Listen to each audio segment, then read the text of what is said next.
il vous faudra retirer le tuyau d'essence. Voilà, donc vous tirez tout simplement dessus.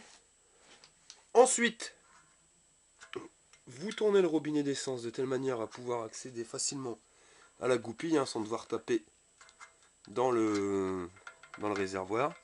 Avec un tournevis, vous faites sortir la goupille et vous enlevez le capuchon du robinet. Au préalable, ayez bien fait attention de vider le réservoir, sinon ça va vous faire bizarre. Et ensuite, avec une clé de 18, et ben, tout simplement, vous desserrez le robinet. On le desserre complètement.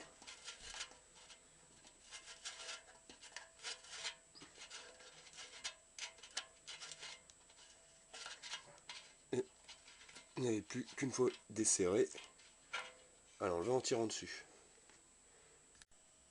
Le principe du robinet d'essence, le voilà.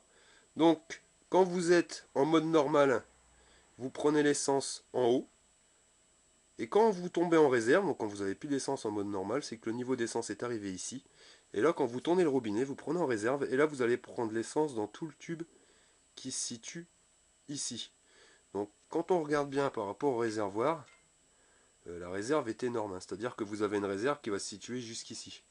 Vous avez un bon cinquième du réservoir, un quart, un cinquième du réservoir qui est pour la réserve. Juste ici. Pour remonter le robinet d'essence, je vous conseille de mettre un petit peu d'huile moteur sur le joint, ce qui permettra d'éviter à ce que ça colle. Et vous allez ensuite venir le visser.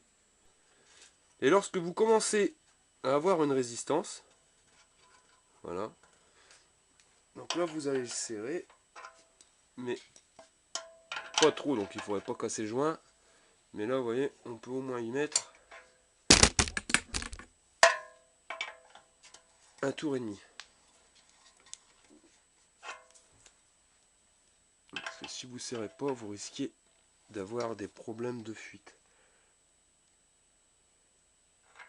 Voilà, le joint est bien écrasé en dessous.